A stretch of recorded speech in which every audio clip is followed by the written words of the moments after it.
9:43-এ ট্রেনটা এসে থামিয়ে দিল জেসিটি স্টেশনে। এখন ধীরে ধীরে এগিয়ে যাব বৈদ্যনাথ ধামের দিকে। এখন ওপারে যাব, দেখুন স্টেশনটা কিভাবে সাজিয়েছে, কত সুন্দর লাগছে। স্টেশনে মেডিকেল ক্যাম্প বসেছে, সব জল নিয়ে বৈদ্যনাথ ধামে ঢালতে আসছে, তার জন্য ভীষণ ভীষণ ভালো ব্যবস্থা করেছে। ভিডিওটা আমার দেখবেন, এটা আমার অনুরোধ, যারা নতুন দেখবেন তারা সাবস্ক্রাইব অবশ্যই করবেন, আমার ভীষণভাবে আপনাদের অনুরোধ করছি। আর পুরো ভিডিওটা দেবেন, মাঝখানে স্কিপ করবেন না।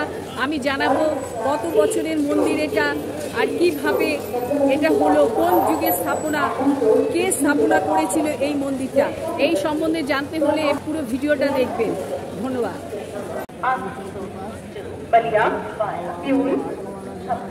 সব প্যান্ডেল করে দিয়েছে বিশ্রাম করার জন্য। দেখুন, আমি স্টেশন থেকে বেরিয়ে অটো ধরার জন্য যাচ্ছি, পার হেড 100 টাকা।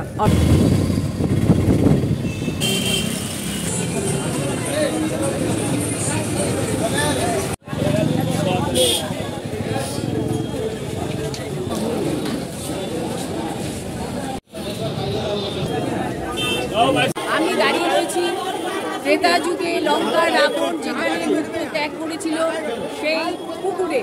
রুদ্রাক্ষায় না, इसमें 1 से लेकर 14 तक निकलता है, पंचमुखी ज्यादा निकलता है। আচ্ছা, বৈদ্যনাথ ধামের যে শিবলিঙ্গ, ওটা হচ্ছে ত্রেতা যুগের শিবলিঙ্গ। লঙ্কাপতি রাবণ ছিল শিব ভক্ত, শিবের আরাধনা এবং শিব পুজো রোজ করতেন।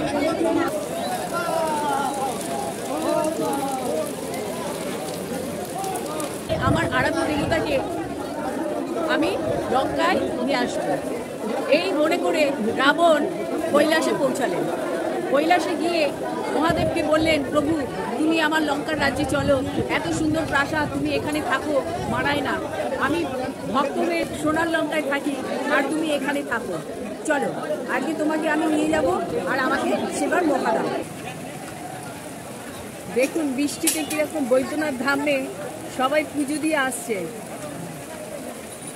আমিও বৃষ্টিতে যাচ্ছি ছাতা মাথায়, বৈদ্যনাথ ধাম,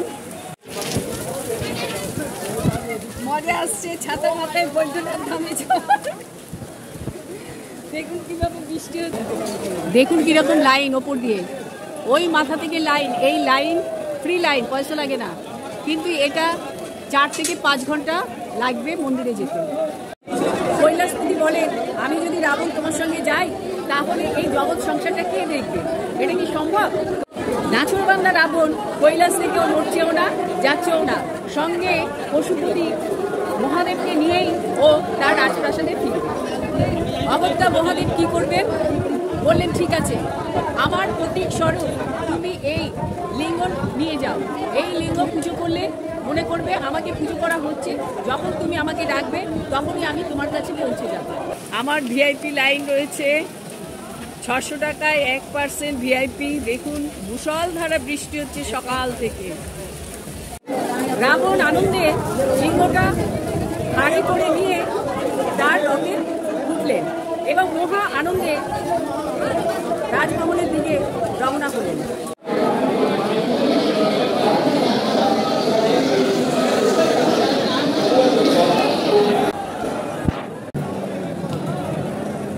এবার রাবণ অনেকক্ষণ পারছে না ভূত গ্রহণ করতে, তখন সোজা যেটা দেখছেন ওটা বৈদ্যনাথ মন্দির, আর এটা হচ্ছে মায়ের মন্দির। এখানে ওনার শিবলিঙ্গটা যে ঘাট থেকে ঘাড়ের মধ্যে বসিয়ে নিয়ে যাচ্ছিলেন, ওনার শিবলিঙ্গটাকে এখানে রেখে দেন আর শিবজিকে বলেন যে আমি আসছি, তুমি একটু অপেক্ষা করো।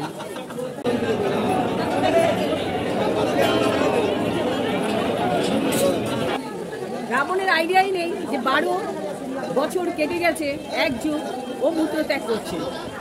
এসে দেখে শিবলিঙ্গ বসে গেছে, শিবলিঙ্গটাকে অনেক চেষ্টা করেছে তোলার, আর তুলতে পারিনি, ওখানেই বসে রয়েছে। এটাই বৈদ্যনাথ ধামের পৌরাণিক ইতিহাস। ভিআইপি লাইনকে 1800 সাল পুরনো এই মন্দির।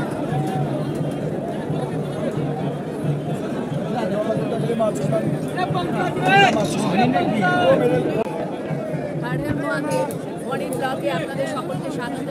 আমি এসেছি ঝাড়খণ্ড বৈদ্যনাথ মন্দিরে।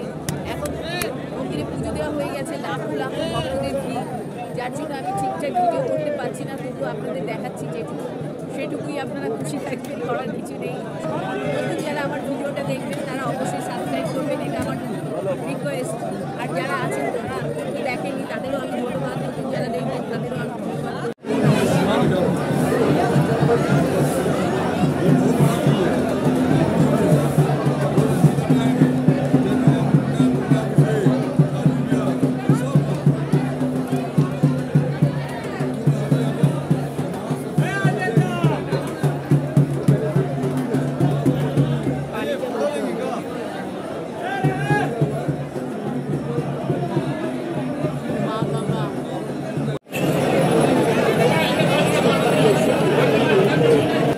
এক সুতো কেউ বাঁধতে চাইলে এই সুতো এই যে কিনতে পাওয়া যায়, ওই যে লাল দেখছেন, ওগুলো কিনে 500-600 টাকায় কিনে এগুলো দেবে। দেওয়ার পর ওরা শিব মন্দির আর পার্বতী মন্দির একসঙ্গে বেঁধে দেবে, আর শিব মন্দিরের সঙ্গে একসঙ্গে জোড়ানো রয়েছে।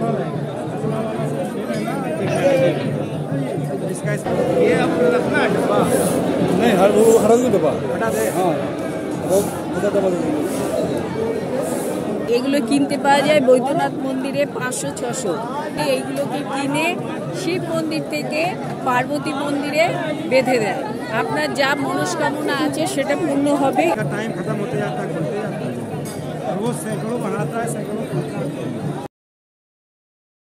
है। प्रणाम कीजिए, बोलिए देव देवम देव देव महादेवम महात्वानम महाध्यानम महायोगी महेश्वर महामहा पाप हरम देव मकाराय नमो नमः। जो भूल चूक हुआ है माफी मांग लीजिए बाबा से। এইটা বৈদ্যনাথ ধামের আসার রাস্তা। আপনারা এলে যদি ইচ্ছা হয় চা খাবার, পশুপতি স্টল, আপনি যাকেই জিজ্ঞাসা করবেন পেয়ে যাবেন। ভীষণ ভালো পরিষ্কার পরিচ্ছন্ন চা বানায়।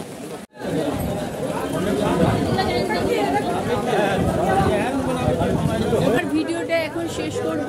আপনারা ভালো থাকবেন, সুস্থ থাকবেন, টাটা।